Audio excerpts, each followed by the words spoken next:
Jordan and I are reconvening after taking a bit of a break from this over the summer and taking a little bit of time to think about what we want this to look like moving forward.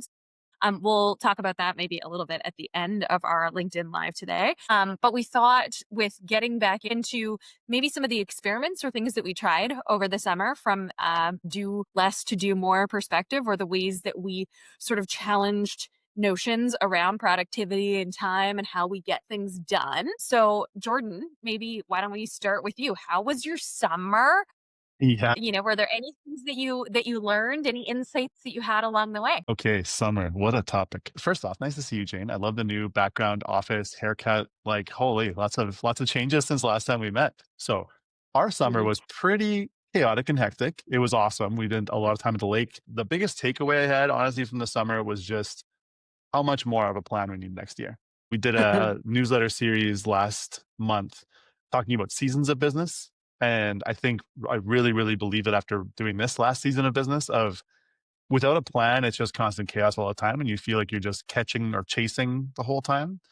The couple of weeks where I managed to really get like a good plan in place, not like an optimistic plan, but a realistic plan of how the kids were going to be taken care of while they were out of school, how I was going to prioritize the work we're going to do. And it really came down to, surprise, surprise, trying to fit less in, but making sure it was the best stuff. So I really feel like I sharpened my prioritization skill over the summer of saying no to more, realizing that I oversubscribed myself at the start of summer, which that was a tough one to swallow of like, oh no, just said yes to too many things for this summer, Mhm. which is a hard thing to do as an entrepreneur. I'm sure you feel it too of when an opportunity comes to your doorstep, you don't really want to say no. But I think summer is one of those periods I'm going to give myself grace next time. It's okay to say no to a few opportunities. It's okay to not do everything, those few priorities that are really important. It just was a really good magnifying glass. And so taking that into fall of how can I continue to use that muscle and not let it get weak by the next summer of what are those like three most important things for the week, one most important thing for a day. It sounds like maybe not that many, but the exercise of the constraints of really bringing in your you can only do one thing for sure today because who knows what's going to happen actually led to some really, really good things. So that was a challenge that turned into a tool that I'm going to keep using, but still in recovery mode from the summer of trying to juggle all the things at the same time. So school this week has been a blessing. How about you? What was your Good. summer like? It was good.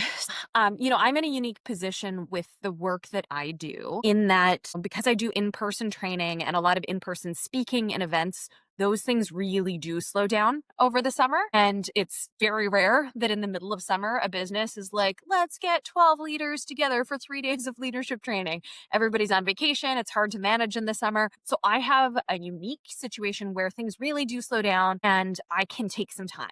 What was interesting about this summer is I think in the past, though I have taken some time, I've always left like one foot in and I haven't really given myself a break. And this summer, I feel like was the first summer where I fully took a break. And I think the thing I learned is that it's safe to stop and it's safe to slow down. And I don't know before this summer's experiment if I fully believed that it was safe to stop, even in the sense that, I'm almost 3 years in. I have my 3 year uplift anniversary happening in Nice. like 2 weeks, 3 weeks, something like that. And even when I have stopped, I've been on vacations where it's been busy and you're traveling and you're seeing lots of things and you're doing lots of things and it's packed. I haven't really just taken time to slow down and go slow and like just be. So that's what this summer was about. And I took, one vacation early in the summer that was a little bit more active. But the real thing that was the experiment for me was actually going away for 3.5 weeks to stay with friends in BC. And I did take a couple of calls, but I think over that 3.5 weeks, I probably did 10 hours of work or less. Like I really Awesome. took a break and I think I needed it after this last year and my nervous system needed a break. But the main learning that I had was that it was safe to stop and that even when I stop, requests and things still come in for my business. Hmm. And that for the most part, people are very flexible when you say like, hey, can I, book that call for another week or so out or whatever it is. And I did do a bit of work, still booking work for the fall, but I didn't do like work. It was just about planning and preparing. And that was um, just an interesting thing to learn that I can do. And now it has me thinking differently about what summers going forward might look like. Like, do I always plan to take a 3 or 4 week period that is a true break so that I'm recharged and ready in September to sort of hit the ground running. And I would say Yeah. that that's probably my biggest like insight and learning from the summer. I love that. And I think I'm going to subscribe to those same ideas. As soon as you said you're doing it like that is incredibly smart. It's that breather before fall, because fall is to me really growth centric. Everyone's coming back. Everyone's in a panic. Everyone wants to move in fall. And you can see it from September, back to school. October, we're in the thick of it. November, Black Friday. And then December, holidays, right? Rest, hibernation. So like in August, selfishly, I'm probably going to schedule myself one, or try to at least, in like January, February, because those months suck. But if you could do a break outside of the norm in those months, still focus on business. Now, don't get me wrong. That one, I think there's a lot of growth potential for a lot of owners. But yeah, taking an intentional time away, I was really inspired by just following along what I could of what you were doing this summer. I really liked that approach. While I was in the thick of things, was incredibly jealous. Maybe I can't do the exact same thing. Our situation's a little bit different, but I can still take the concept and find ways to make it work for us. We tried doing it in some unsuccessful ways, but I think that approach of really taking that big chunk is inspiring for me. That to me is like the goal of getting that uninterrupted time. We did a small trip to Toronto for the Coldplay concert. That's my Nice. Amazing. merch. I got the little Coldplay logo down here. So I figured I'd wear it today. So I'm like, I'll wear my summer to this LinkedIn Live. But we did a 4-day vacation, just me, my wife, Holly, and two friends without kids. And even that 4-day, just total removal from the day to day, the chaos, the summer, the lake, all of the regular things, and just went somewhere different without any of the regular things. The amount of clear thinking I got done in those 4 days of just actual slowness, actual enjoyment. And we don't do vacations rushed. We do like a thing a day and a lot of just let's rent bikes and bike around, or let's wander and explore. So it was a really freeing time to just slow down, not have anything active to do or accomplish, but to really think about where we wanted to go, what direction we wanted to take things. And it was in 4 days. So I think even if you can't get the 4 weeks off, try to find those little breaks of like, how can you just totally disconnect? Do not have a wish list of things that you're never going to get to. Just be honest and take the time away and let yourself see where the mind goes, see where the thoughts travel, and what comes out of those 3 or 4 days of rest and reset, like true rest and reset, not just like a weekend where you take an hour to yourself. I mean, it is obviously, again, it's a unique circumstance to be able to take that amount of time. And for the folks who might be listening that are business owners, entrepreneurs who have very flexible jobs, maybe that's an option and something you can experiment and play with. Maybe if you're working full time somewhere, getting more than a week or 2 weeks off in a row isn't necessarily realistic. But I think that one of the things that was really interesting for me is when we talk about this idea of productivity, like I do think we have like an obsession with productivity, and we have a guilt complex, right? Around not being productive. We Totally. take time off in the summer, and it's either what are all the things, the projects we need to do around the house or the cabin or whatever. What do we need to fix? What do we need to work on? And not that there's not value in that. Of course there is. And some people get a Totally. lot of enjoyment and satisfaction out of those projects. But even when you're on vacation and you're going to Toronto and you're going like, okay, well, our vacation needs to be productive, right? Like Hmm. we need to hit all of these restaurants and do CN all of these Tower things. Like, restaurant. Yeah, yeah. I think about how when I'm on vacation somewhere, like I love food and I like restaurants, and you're packing in, you're like, I'm still full, but we got to go to this other place to totally. try, whatever. And it's another form of that productivity obsession a little bit. And I think that's an interesting thing to roll around with a little bit, is what does it look like to take time where you can be bored? Like time to let And yourself be bored. it's funny you say that exact word, because that's been a word that I've been like nonstop thinking about for the last little while, of how to balance boredom, guilt, and productivity. And I think it's a triangle, because boredom, it's not like you're choosing between boredom and productivity. There's the world where it's just guilt, where you're doing neither, right? You're not bored and you're not productive. You're just busy being guilty about doing neither, Yeah. being distracted, scrolling your phone, doing like there's a whole category for those things that we don't like to talk about. But boredom is an actual goal that I like to try to pursue, is Mhm. like, how do I do more things that require me to not be entertained, or not have it come at me and work what's already in here? Because the amount of input we have today, with the amount of content that's being produced by AI, the amount of news stories that are happening every second, like we have an endless stream of new information we're trying to process. When has anybody taken the time to just sit and think about or process the things that have happened during a week? let alone a month, a year, a decade. That boredom is so important, but I think a lot of people end up either stuck in guilt or productivity, and they never get to boredom. And it needs to happen. You need to have space for it. And it's maybe something that we need to practice a little bit Totally. too. Like, we talk about meditation practices and things like that. Well, for folks that are really stuck in that place of always needing to be doing something, Hmm. there's probably some value in practicing boredom, in practicing just that time and space. And that's probably uncomfortable for lots of folks, right? It can be a little bit uncomfortable, but there's some value in that. And particularly, in creative industries, fields where you have a lot of problem solving, like that's often where those best ideas and those Totally. insights will maybe come from. Yeah. It's Yeah. like when you're in Getting the shower, right? You're in the shower and all of a sudden, like, light bulb moment about something. here's your random Jordan fact for the episode. I have a boating notepad that's like a waterproof pad of Yeah. paper in my shower with a pencil because so many good thoughts happen in the shower. And got sick of losing them because like Siri would mess them up if I'd like yell them over the edge to get her to record them.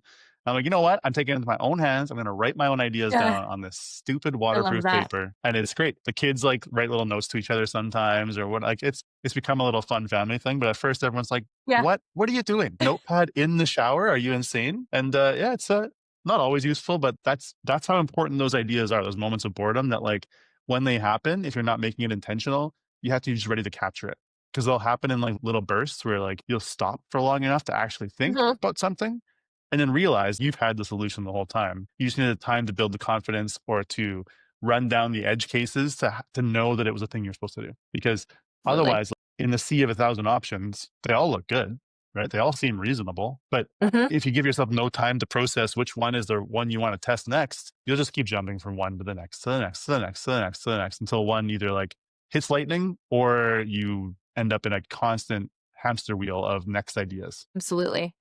One other highlight that I will just share from summer, and I will acknowledge that I probably didn't quite follow this in the way that it was intended, but I did the best I could given that I was away and on vacation.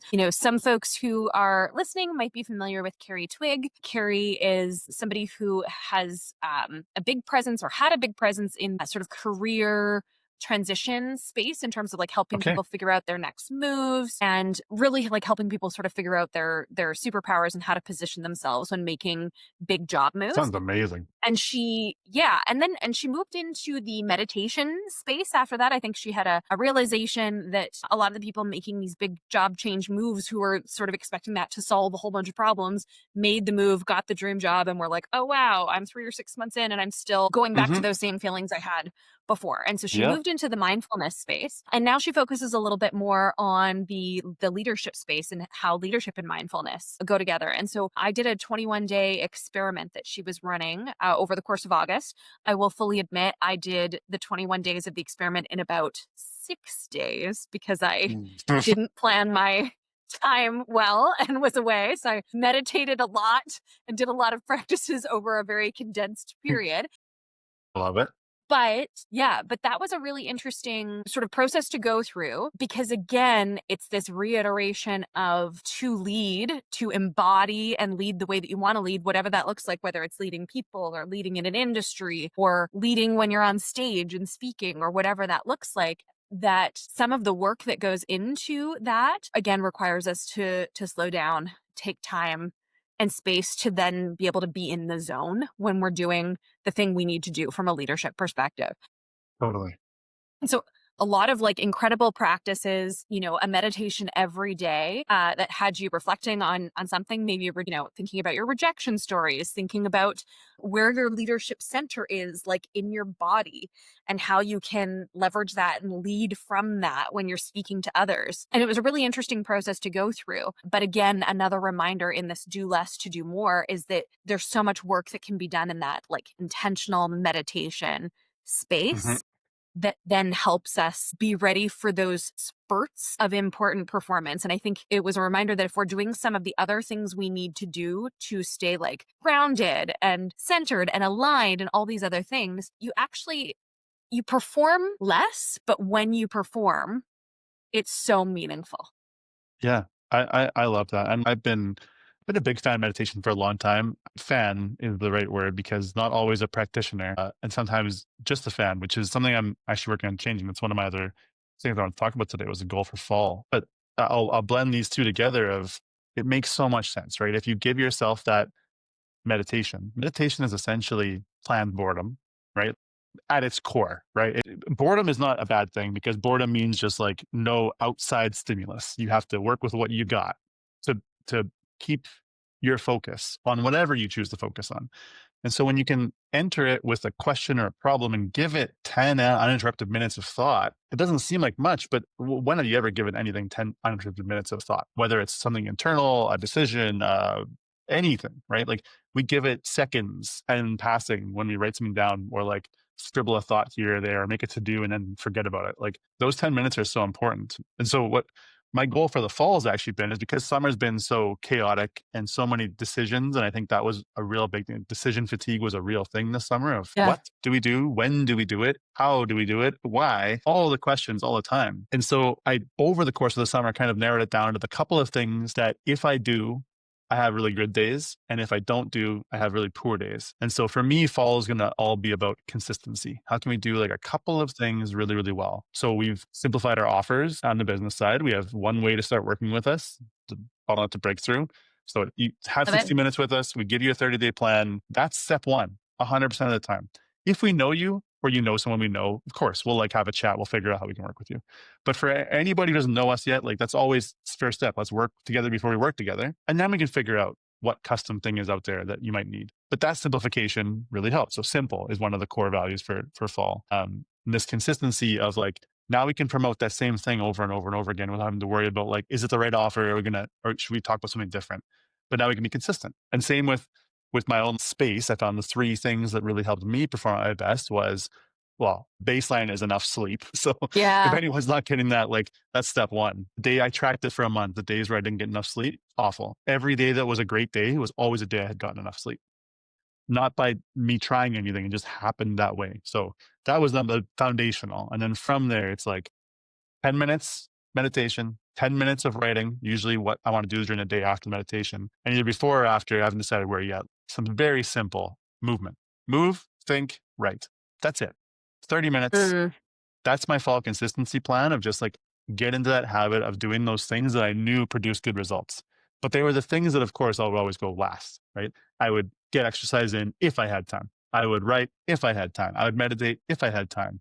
And so the fall consistency is trying to bring those all up into priority order of like, that's the commitment to make. And then what gets done afterwards, we get to figure it out when I do my writing.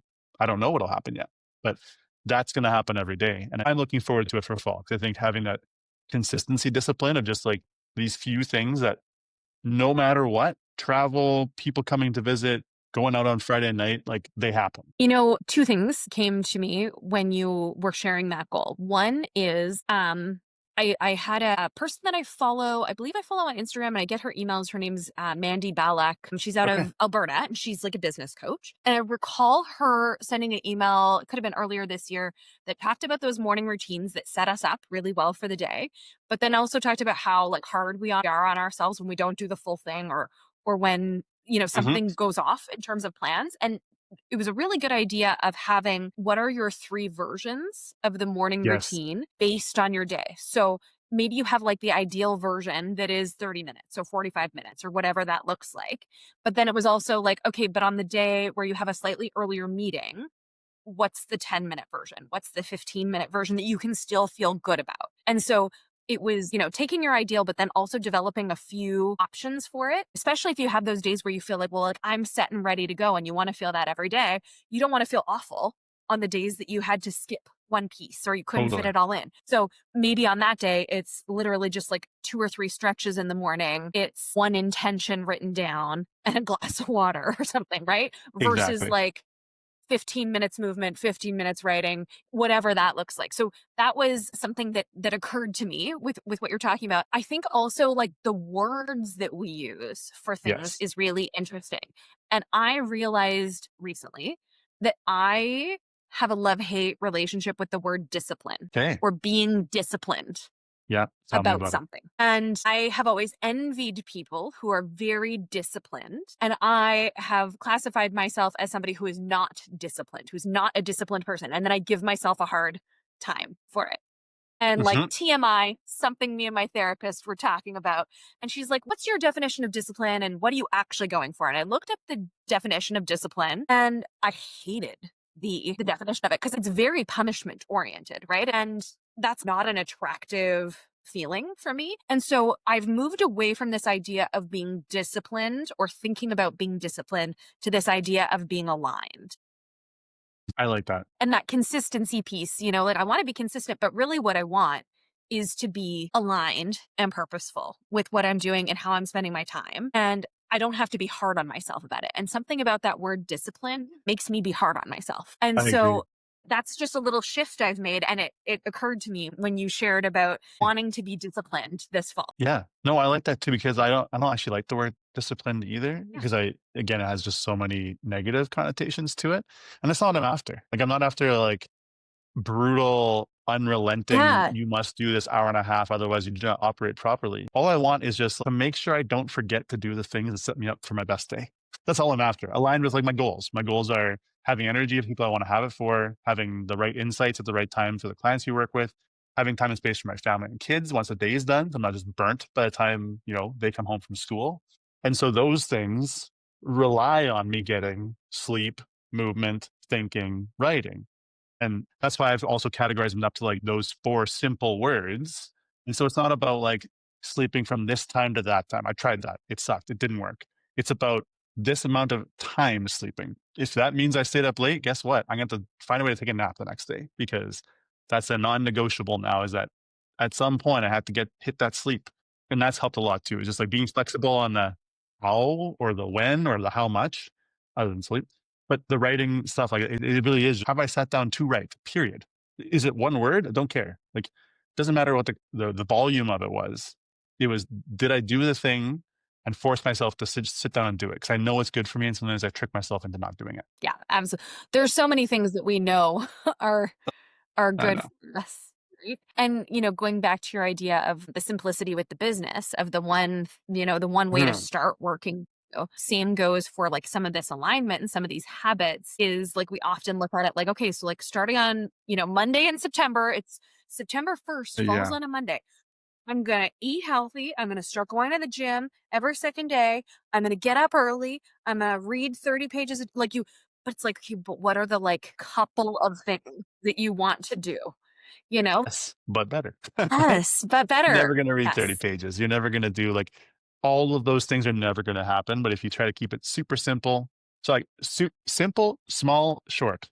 I posted about this on LinkedIn a while ago of like, if you want to get something done or actually have a chance of committing to something, it has to be those 3 things. You'll never do it otherwise. Because my therapist, TMI, was telling me like the problem that everything falls apart all the time is because we stack so many we want to go from never going to the gym to gym 5 days a week. Would you expect a toddler to do that? This is a great mindset shift that we do with a lot of clients. Would you expect a toddler to be able to do that? To be able to go from 0 to all every day a week? No.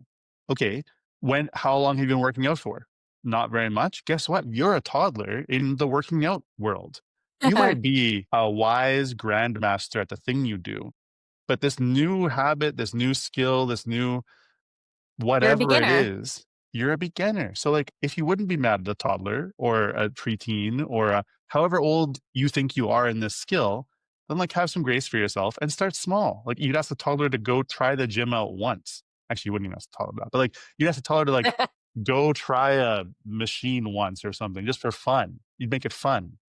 And we don't do Yeah. that. We don't make it fun. We don't make it small. We don't make it short. We don't make it simple. We expect ourselves to go to like Olympic level training on day Mhm. one and then keep that routine for the next 90 days. No wonder. And we got to be honest with ourselves, right? I had mentioned before we started this call that I had a first training session with a trainer this morning and that I'm going to be Mhm. going twice a week. And, we're talking about a few things and there's this temptation to be like, yeah, okay, so I go these 2 days, but then on my own, I'll do these things. And I'm like, wait a second, 2 days a week to start. Just do the 2 days a week for now. Sure, if you want to do Mhm. something, do it. Don't feel like you need to get into this massive, like work your way up, right? Get consistent with the two Exactly. days a week and then add something else in. Yeah, so I love these conversations, Jordan, because, like, we never know exactly where we're gonna go. No, that's why it's so And great. yeah, and so one thing that, I know we're thinking a little bit about is a little bit about our format here, and that's something we're gonna be playing with for the next couple weeks. We do have some guests joining us over the next while, so, I think next week we're back on Thursday because both Jordan and I and a whole bunch of friends are gonna be participating in the United Way plane pull on Friday, so we won't Mhm. be online on Friday, but we'll be back here on Thursday, and then the week after, I think it's September 19th. We have Amanda Busey, owner of Mhm. Colin Canary, to be joining us and talking a little bit about grace over grind. So that'll be the Love first already. guest this fall. And then we're looking forward to inviting a few more people to join us over the coming weeks. Yeah, I'm very excited. That was my lead in. Like, my goal is consistency for fall, and that means including this show. I've had a ton of fun recording with you so far, Jane. We've had some awesome guests on. You and I got some time to talk over the summer about, like, okay, are we enjoying this and doing it, or was this like a fun thing we tried and we'll just like move on, we try something different? And both of us were pretty quick to agree, like, yeah, this was a ton of fun. We should keep doing it. I look forward to it every time we do it. Like, this is the highlight of my week probably. So if we can come up with some great guests and some things to share, and we're going to work on some of the consistency of, probably have a few questions we ask each person just so that you know what to expect when you come and listen, or catch up later on the recap. But yeah, if you know anybody who you think would be a great guest to come on, if you have some questions you'd love to hear us ask, or some topics you'd like to hear us discuss, we're always open for DMs, comments, you name it. We're here to listen. We're pretty easygoing if you haven't figured out already. Excellent. Yeah, no, I'm looking forward to this fall. It's going to be a lot of fun. It is. So we will see those that can join us next Thursday, or of course, you can watch these whenever. You don't have to watch them live, but we'll catch you all next time. Thanks for watching. I see you, Jane. See you, everybody. We'll talk We'll soon. see you. Bye.